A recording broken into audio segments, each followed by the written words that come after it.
It's always a real pleasure to be here. Let's start with a breath. Ya da da da da da. Ya da da da da da.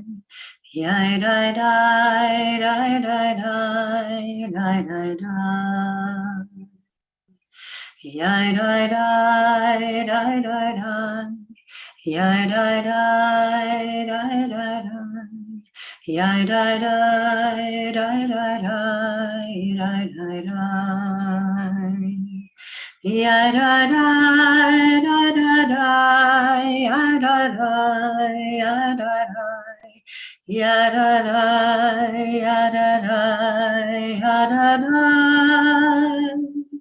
Ya da da ya da da ya da da ya da da. Ya da da ya da da ya da da. I have no idea where that melody is from, if it's one that I learned or if it's one that I created or some kind of a mixture of the two. If you have any idea where that melody is from, I would be happy for you to put it in the chat.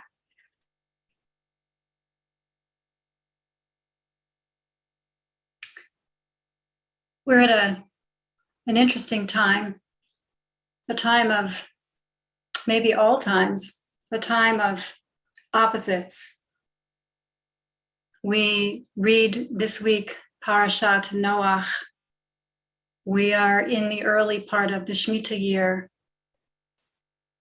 We just experienced 126,000 gallons of oil spilled into the Pacific Ocean.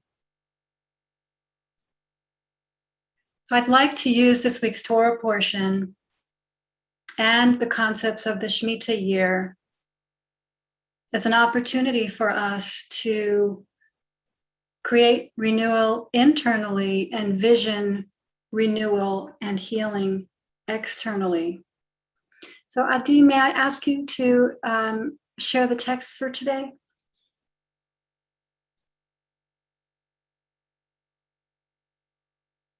Thank you. I think that the story of Noah is familiar to most of us, if not all of us. And I pulled out a few pieces from this week's parasha that spoke to me. So in the command that God gives to Noah, or Noach in Hebrew, he says to him, Aseh lecha tevat atze gofer. Make yourself an ark of gopher wood. So we know that Noah is going to be making an ark. Now, what is gopher wood? Some research that I did said it could have been the cypress tree. And it just so happens that I have some cypress leaves here, oddly, because I learned something about cypress a little over a week ago from an indigenous woman who lives in this area. She talked about cypress as being great for healing arthritis, that you put it in like a pot or a sink or whatever, and you soak your arthritic hand or whatever in this. And I asked her if it would be good for healing broken bones and tissues, and she said yes. So I was bathing in this to heal inflammation.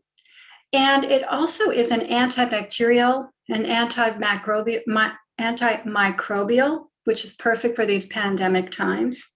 A lot of healing power in gopher wood. We'll get back to this. And then the text continues a few verses later. Tzahar ta'aseh leteva. Make an opening for daylight in the ark. So what I'd like for us to consider is this womb, if you will, that the ark, this teva, is a womb. It is a womb that nourishes life. And Adi, if you would scroll down a little bit. Thank you.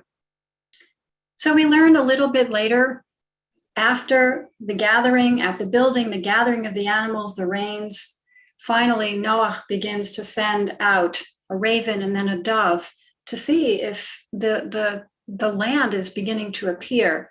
And finally, in Bereshit 8:11, we have that the dove came back to him, to Noah, toward the evening, and there in its bill was a plucked off olive leaf. What a beautiful thing that this womb that was nourishing life and waiting for the time when life would be able to regenerate itself outside of this womb, finally comes to a realization in this experience of the dove. So I'd like us to think about this with regards to the Shemitah, that we are in this Shemitah year in our bodies, in our planet. We have a womb within ourselves, whether we're male or female. I'm calling this the generative place. The womb of the earth is a time of rest and regeneration. And Arthur Green talks about this Torah portion in a really interesting way. He says that the holy books tell us that in order to attain true inward devotion, all right, so let's tend to this inner womb, to properly bring a word of prayer before the divine. Now note that he equates inward devotion with proper prayer. So if we're tending graciously, carefully, caringly to our inner selves, we are in prayer. That we have to attach ourselves to all creatures that surround us, even to those that are inanimate. So here we are in this ark, in this womb, and we are holding all of creation within us, the animals. I'm going to add the plants. I'm going to add the rocks. Keep going, whatever feels right for you to put in your ark. And that as we bring this in, we create the womb that generates healing and productivity and life. So let's focus our attention inward. Find your spot, your position. I invite you to allow your feet to rest comfortably on the ground in front of you, or cross-legged if you're on a cushion, with your spine lifted in grace and in comfort. And if you're reclining, to allow yourself to be supported by the ground upon which you lie, feeling it pushing you up and holding you.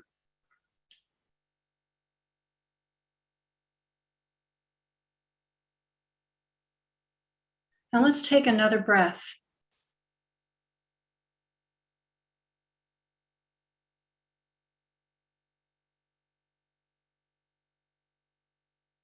Just allow your breath to come and go.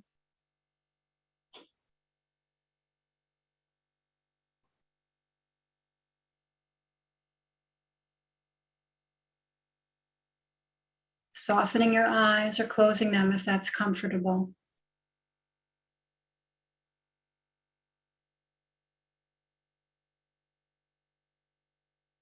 And take a moment to see if there's any tension in your body that would like release. And if so, bring your breath to that spot and see if you can just gently let the breath soften the tension.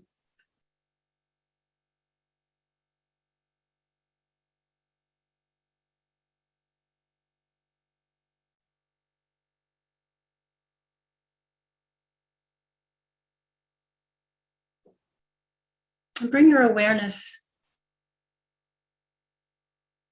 to your solar plexus or your belly. Whatever feels most proper for you. and allow a ball of light to gather there.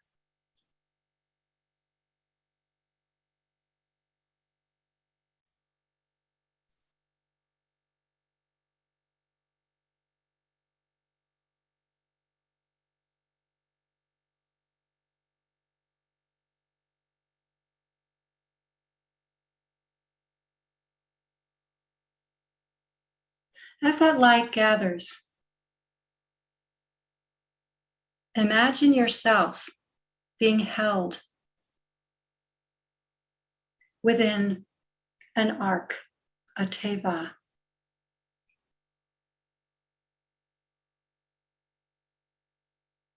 We might remember that Moses too was placed in a teva by his sister Miriam, placed in the Nile. Teva, a place of protection, a place of nourishment.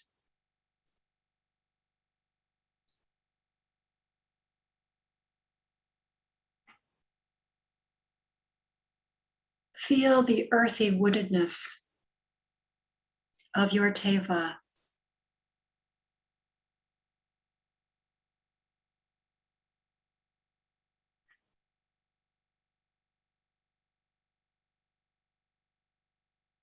Smell the smells of the wood.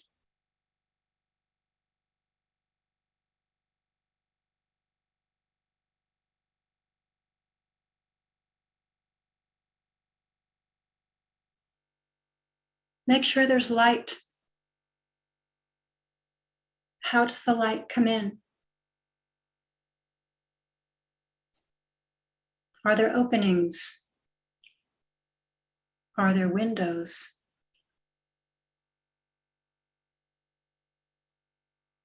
Is there a deck?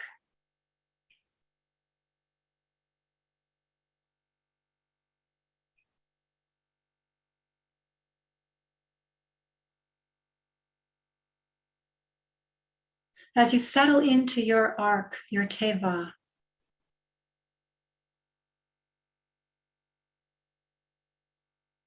recognize your interconnectedness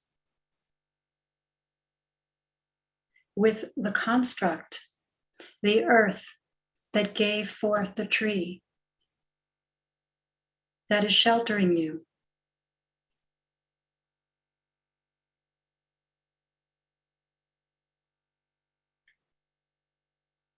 Know that you are safe.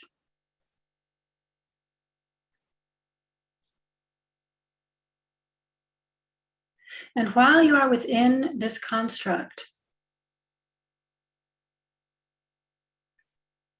you are nonetheless interconnected with every living thing. Hear the birds.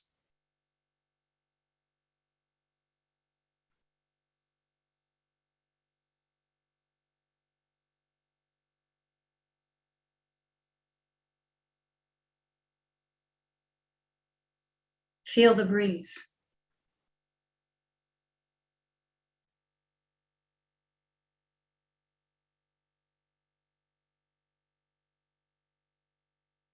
Feel the footsteps of the elephant.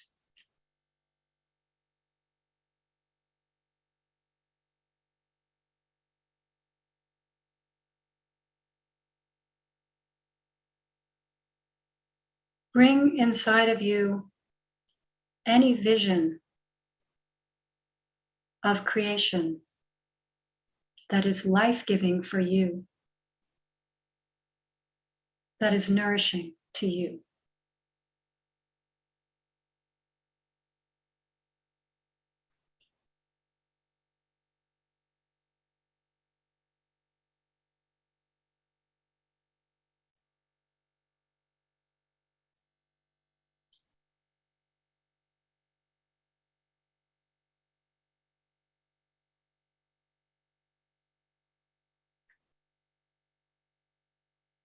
We'll take a few minutes of quiet time to explore and feel this space, designing it if we need to. And then I'll come back in a couple of minutes.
As we sit in our teva,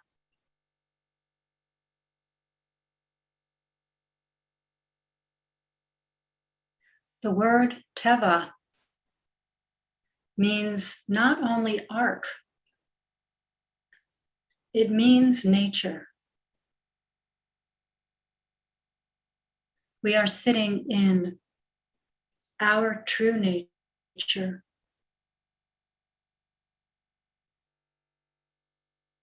We are sitting in the natural world that feeds and sustains us.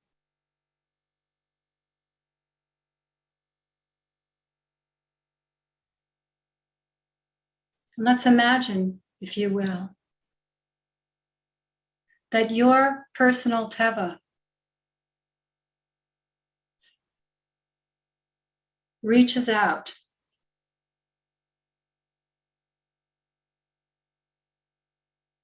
to the teva around you, to the natural world, everywhere you look. And as you look out, you might see all the other little tevot of the people that are sitting with us today, floating, each nourishing within, sending out healing to that which is without.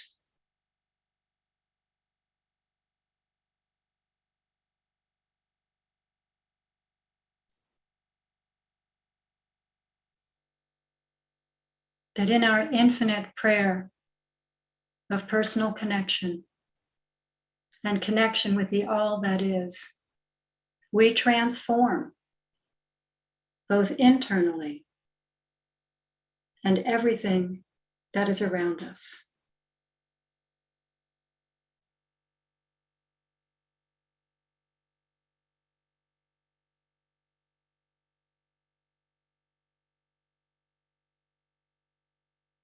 May our sit today bring us both well-being internally and serve to heal the planet externally.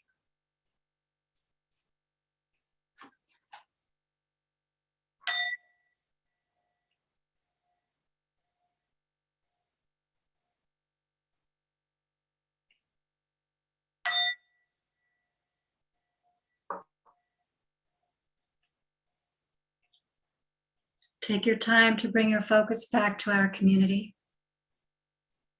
Feel free to sing with me if you like.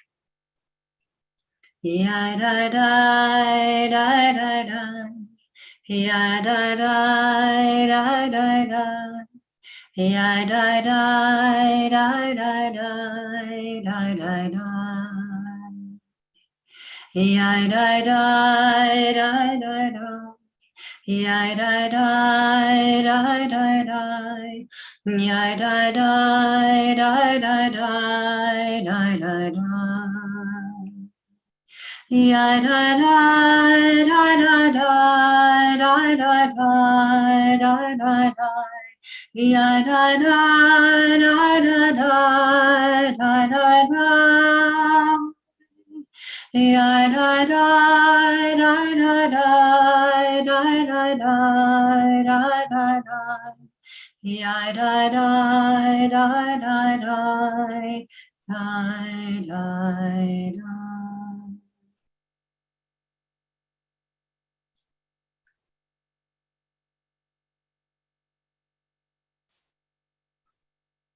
Thank you. So, Robin, we still have, I think, probably a couple more minutes. So if we can just sit, maybe even just keep sitting for 2 more minutes, and maybe you can ring the bell in 2 minutes. We can stay in our arc and in our womb for a few more minutes. Right then.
Thank you so much, Robin. Friends, we seal our practice, as we always do, by offering an opportunity for those in mourning, observing yard sites, or if it's your practice to join in the mourner's Kaddish, to do so together, and for the rest of us who are not reciting Kaddish to be compassionate, supportive presence for those who are. And you're invited to share the name or names of those you're holding in your heart today in the chat box now, or at the end of the Kaddish. And for those who are reciting Kaddish, I invite you to join me by rising in body and spirit.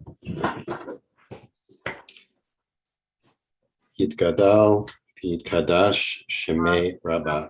Amen. Yamad, Yivrach, Yidute, Yamlich Malchute, B'chaye Chon, V'yomechon, Uvchaye, D'chol Beit Yisrael, Ba'agala, V'zman Kariv, V'imru, Amen. Yehi Shmei Rabba Mevarach, Olam Olameh Hamaya. Yitbarach, V'yishtabach, V'yitpa'ar, V'yitramam, V'yitnaseh, V'yithadar, V'yithaleh, V'yithalal, Shemei D'Kudsha, B'richu, La'ela, Mikol, Birchata, V'shirata, Tushbechata, V'nechamata, Ba'amiram, Ba'alma, B'iru, Amen. Yehi Shlama Rabba Min Shemaya, L'chaim, V'lim, V'yalko Yisrael, B'iru, Amen. Oseh Shalom B'ramot, V'yaseh Shalom Aleinu, V'yalko Yisrael, V'kol Yoshvei Tevel, B'iru, Amen. Amen. Friends, thanks for being with us again today. Reminder that we will be here tomorrow and Friday. Tomorrow will be led by Rebecca Schisler, and on Friday by Cantor Heather Batchelor to sit into Shabbat. So I want to wish you, for those of you who are leaving, I want to wish you a Chodesh Tov, and thanks for being with us. Just a quick note, by the way, that there will not be a live sit next Thursday. A week from tomorrow, the IJS staff will be on retreat together, and so we will not be meeting live next Thursday, just to give you a heads up, and also a heads up that on October 18th, in a few weeks, the link for the Zoom will change. We'll give you plenty of heads up about that. Just wanted to let you know that. And in any case, for those who are able and interested in staying on for conversation with Rabbi Robin Damsky about this beautiful teaching for the week of Parshat Noach and journeying through the world in our ark womb, please stay on. And if you have questions, Robin, put in the chat box. Thanks to Adi Stein, as ever, for holding us in this virtual text space so beautifully. And if you do have that question again for Robin, please put it in the chat box. Try to keep an eye on it.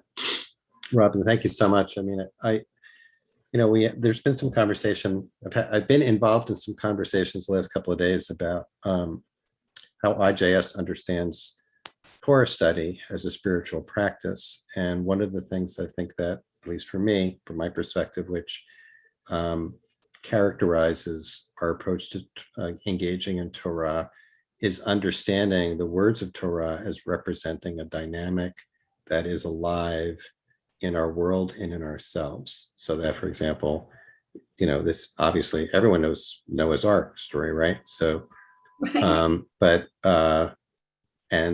many of us, including myself, get drawn into like, when did it happen, and could that have happened, and is it, it's an ancient myth. And it takes a little while to get to the place where like, oh, this is a paradigmatic story that is describing a reality that we can experience as true right now in our bodies and in our spirits. We know this to be true. It's happening now. Noah's Ark is happening now.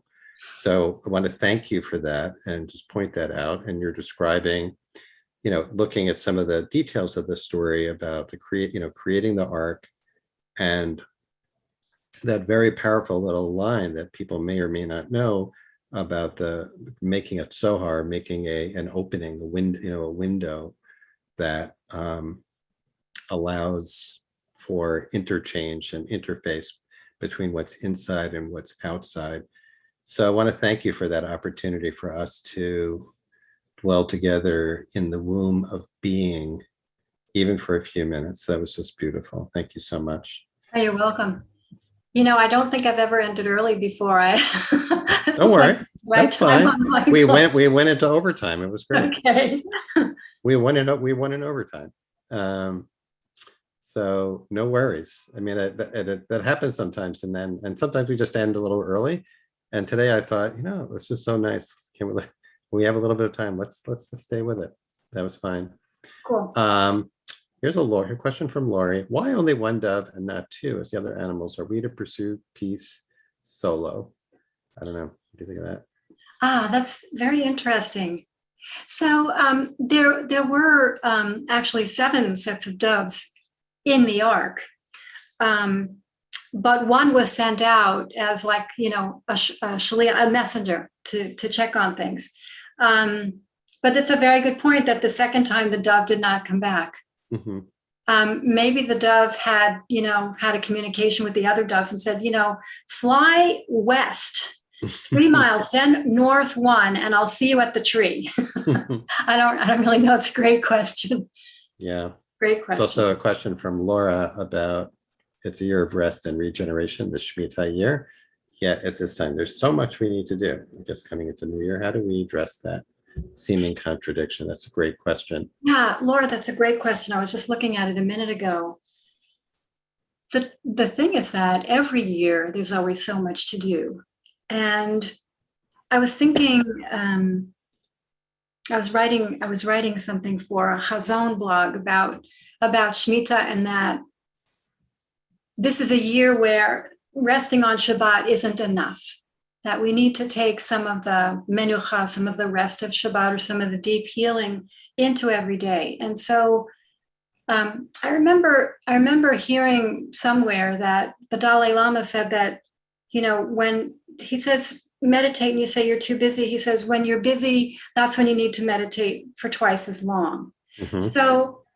So maybe the key for us is to be diligent and rigorous about setting time for rest, whether that's meditation, whether that's sleep, whether that's sitting in nature, whether that's listening to music that's really healing. Setting time that's intentionally for rest. And it's my experience that when I do that, the actions that then come forward are more organically connected to what's true inside of me. And I can say, that thing, I'm going to release that thing. I'm going to unsubscribe to that particular email. Oh. It's time that I don't need to spend. And then conversely, wow, when I really am called or driven to do, I can't really see where I'm coming from. I'm really coming from my gut here. What's really, really coming forward from me is, for me this year, I'm learning about soil advocacy and regenerative agriculture. That's what I'm called to do. So maybe that's a little helpful, I hope. I think that's really great. I guess it kind of points out that in terms of how each of us finds a way to integrate Shemitah practice. For those who haven't been tuning in, Shemitah literally means release, and it's the sabbatical year in 7-year cycles in the Jewish calendar. This is a year of Shemitah, of release, of letting the land lie fallow, of releasing debts. So how do each of us, like the way you just described, Robin, in the moment, in the course of going about our lives, because I don't think any of us are just sitting around doing nothing and saying, and we're all on sabbatical, we're engaging in life, but how do we build that in? So many different ways to do it. There are ways to do it environmentally, obviously, and there are also ways to do it emotionally and letting go of. Absolutely. Right. So, the other thing about that line, Zohar Taz said, "Lateva," make a window for the ark. Our colleague Rabbi Sam Feinsmith, a few years ago, when he wrote his weekly Torah teaching based on the Baal Shem Tov, Sefer Baal Shem Tov, he called it "Make a Window for the Word," which I think is based on the teaching of the Baal Shem Tov. And really, it's just such a beautiful idea, the idea of creating a window in everything, every moment. In other words, to allow light in to ourselves, to each moment, to each place, to search for the moment, however people want to understand that. I think it's just a beautiful phrase. It's a beautiful phrase. It is. I actually looked at a few teachings that connected word to teva, and spelling teva with a tet and not with a taf. And I was thinking about going in that direction, but it got to be more than we would have had time for. But something occurs to me, getting back to the question, was it Lori? Lori. Yeah. Is that rest is not idle. I was thinking about winter. We look at winter and we think, the trees are resting, the bears are hibernating, everything's quiet. There's nourishment that's just happening where we can't see it. It's not idle. It's just not obvious to the eye. So when we meditate, we may be creating a sense of rest. We are also gestating. We're gestating regeneration. I think we're generating possibility.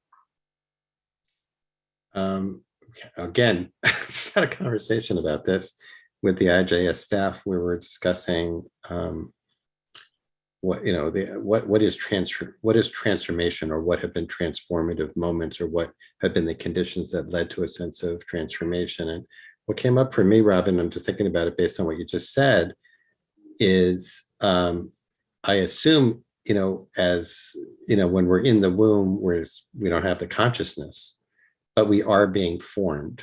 We're being formed, and this practice that you led us in today of envisioning ourselves in this, within the womb, or you also, I think, there was either could go with a womb inside me, or I'm enveloped in the womb, is just an awareness that generativity is happening right now. I don't have to generate myself. I can allow that generativity and gestation, the gestational process that you're describing.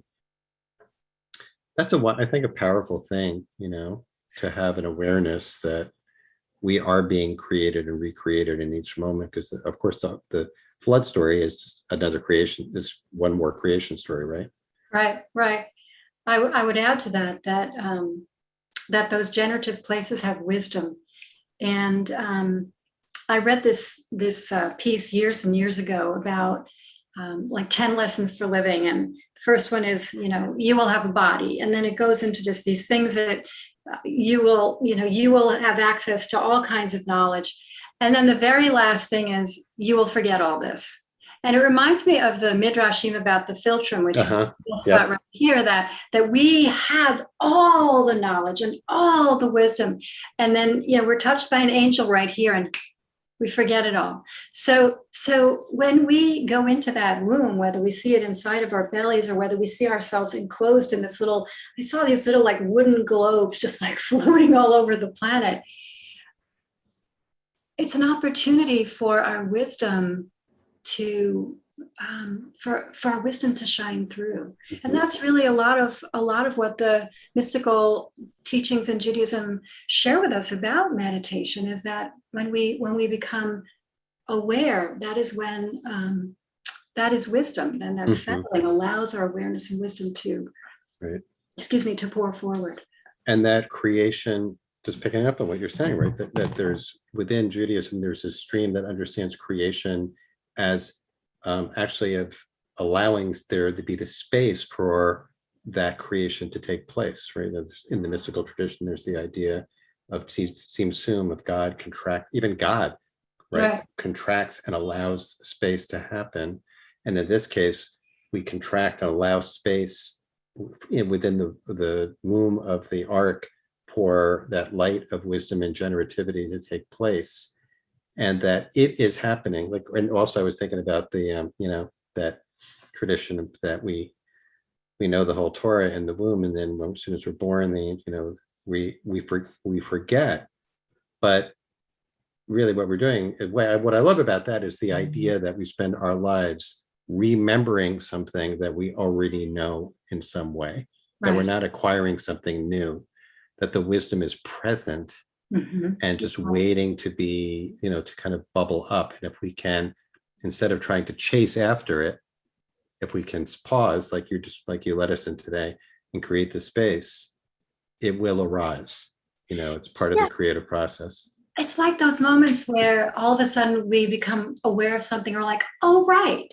And we don't know why we know it, or we don't know how we know it, but it's like, oh yeah. Looking just at the notes here, so Jan, I just want to acknowledge that I'm glad that this was helpful for you. And touched by an angel and forgetting. So why forget? Why forget? We have a journey. We depending on your particular philosophy, mine is that we come into this body because we have a path, we have a journey, we have learning that we need to do in this soul. And so I think part of that forgetting is so we can be open to learning what we need to learn without perhaps predisposition. And one funny thing, I listen to toddlers speak, and a mother or a dad might be able to understand their children, but I always have this belief that those young little people know exactly what they're saying. And it might be like a synthesis of 80 different languages, We just haven't Hmm. figured out what they're saying. They're very aware of what they're saying. I've always believed that. Yeah. All right. I think we're at time. Robin, as always, thank you for sharing so much wisdom and for grounding our practice in our bodies in a somatic practice, which hopefully will stay with people throughout this day and throughout this week of Parshat Noach. And it's just really lovely, especially to be with you on Rosh Chodesh, Cheshvan. Yes. So be well there in North Carolina. And yes, to you as well. Thank you. And to everyone here, many blessings to you. We hope to see you tomorrow. Encourage you to join us for practice with Rebecca Schisler, who's led us once before, just to let you know, she's an extremely talented young Jewish mindfulness teacher who will be joining us from Palo Alto, California tomorrow at the usual time, 12:30. So thanks for being with us. Thanks, Adi, as always, and many blessings, everyone. Yes, thank you, Adi. Blessings to everybody.